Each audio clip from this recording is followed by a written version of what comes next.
the United States government and myself as a military analyst, I think the heavy-handed approach to how this operation was carried out did get a lot of backlash against the Israeli campaign because it did not look like they were taking the necessary steps to avoid civilian casualties, and it looks like it was way out of proportion when it came to the military necessity of the target. And this is something the United States obviously has a lot of experience with. So I think the Pentagon was looking at that and really didn't think that they were taking the necessary steps. And I think they don't think they're doing that. Now, the United Nations Secretary General Antonio Guterres has warned the Security Council that the humanitarian system in Gaza may collapse. In a dramatic move, the UN chief invoked a rare UN article that hasn't been used in decades to call on members to avert a humanitarian catastrophe. He says he expects public order to completely break down because of Israel's continuing bombardment and the lack of essential supplies. Well, Israel's ambassador to the UN, Gilad Erdan, reacted angrily to the warning and reiterated calls for the Secretary-General to resign. Well, Mick Mulroy is a former US Deputy Assistant Secretary of Defense for the Middle East and the Pentagon's former top policy official for the Middle East, and we can speak to him now. Good evening to you, Mick.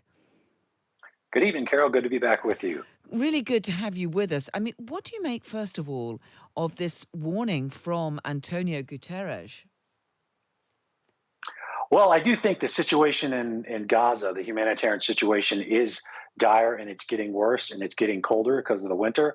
So there's a lot of things that need to happen. The first, I think, is that humanitarian aid needs to go in uninterrupted in larger numbers than it is now. And there needs to be fuel going in. And I think what I just saw is that the Knesset approved more fuel going in. But this needs to happen at the same time they set up these safe havens that stop moving around every other day where people can't find out where they need to go. And those safe havens that they keep popping up don't have access to the food, water, and medicine that people need. So they need, I think, to have a persistent safe haven where there's uninterrupted supplies of humanitarian aid in there, for sure. Yeah, I'm just saying that Israel has agreed to allow a minimal amount of additional fuel into Gaza to prevent humanitarian collapse and the outbreak of epidemics. But that is not going to fundamentally change the situation on the ground, is it? I don't think so. I think, obviously I'm not advising Israel, but I think they should let as much humanitarian aid in as needed and as much fuel in as needed, because quite frankly, the fuel is used to power the generators, which keeps the hospitals going and everything. Hamas likely has stockpiled food, water, medicine, fuel long before they even did the attacks on October 7th. So it's the people, it's the other 1.8 million people that need it. And I don't think there is a big risk of Hamas taking it. And even if there is, it's worth it to make sure that this humanitarian crisis doesn't just get worse. And we'll come back to what's happening there on the ground. But just to go back to this row at the United Nations, I mean, Israel's ambassador to the UN, Gilad Erdan, says the Secretary General's reached a new moral low, and the call for a ceasefire was actually a call to keep Hamas' reign of terror in Gaza. And he's calling on the Secretary General to resign immediately, saying the UN needs a Secretary General who supports the war on terror, not a Secretary General who acts according to the script written by Hamas. I mean, this is quite an outspoken row, isn't it, between Israel, an important member of the United Nations? It is, and I think there's a lot to it, right? So we saw this week the U.S. and and Israel present the atrocities that happened to women on October 7th. The UN has largely been mute on that, and I think that is really something that people ought to look at, because this is not really at question. They recorded half of the stuff they did. It's open. You can see it. The injuries that were inflicted on women and sexual violence are evident. Anybody can go. The prosecutors can go. The ICC can go.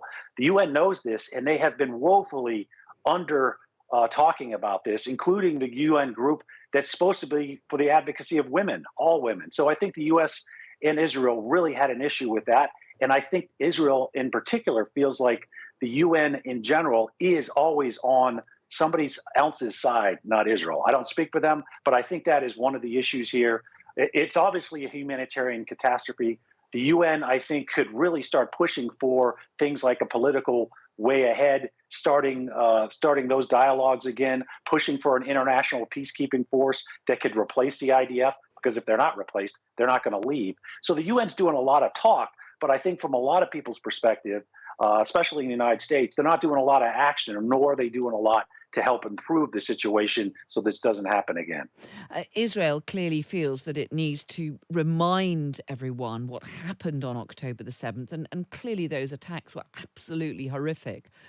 I mean, the difficulty when it comes to trying to keep public opinion and US support on side is that since then we've had weeks and weeks of this pounding of Gaza. And I'm seeing this report now from the health ministry in Gaza. Now, that, of course, is controlled by Hamas, and it's very difficult to independently verify any of this. But it is saying that there are now 800,000 people without access to any health services in northern Gaza, saying the Israeli military has eliminated a medical presence in northern Gaza. And I mean, that does give an indication of the scale of the problems that people who are still there in the territory are facing.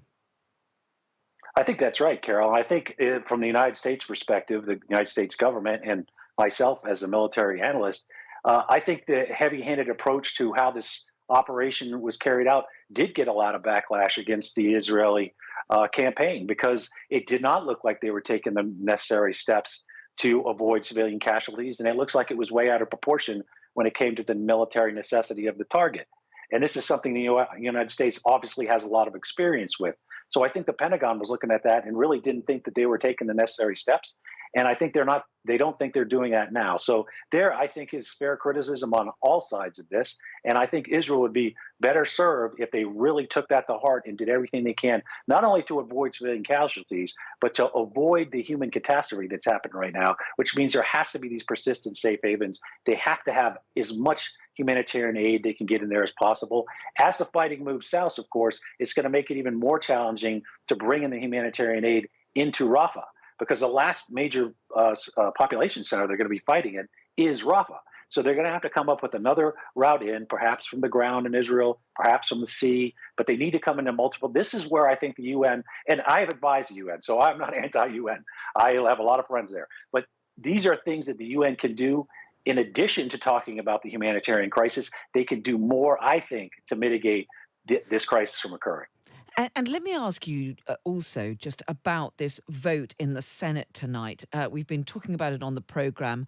That means that the Ukraine will not be getting the next package of funding, despite direct appeals from President Zelensky himself. That security assistance also included significant sums in military aid for Israel. How significant do you think it is that Republicans in the Senate have now blocked this package of renewed funding, which is going to affect Israel as well as Ukraine? So it is significant because we thought most of the opposition to the Ukrainian funding would be in the congressional far right, what they call MAGA Republicans. Most Republicans in general support the continued aid to Ukraine. And almost all, if not all, Republicans support the aid to Israel. The issue is now Republicans want to include spending that is dealing with the southern border of the United States. And they're using this obviously dire need from both the Israeli and the Ukrainian perspective, especially the Ukrainian perspective, as a way to leverage that to get that included in this bill. And I think that's why the Republicans in the Senate blocked this with the hope that they would come back and add funding for the southern border of the United States so this could all go through together. Mick Mulroy, former US Deputy Assistant Secretary of Defense for the Middle East. Really good to talk to you. Thank you so much for joining us.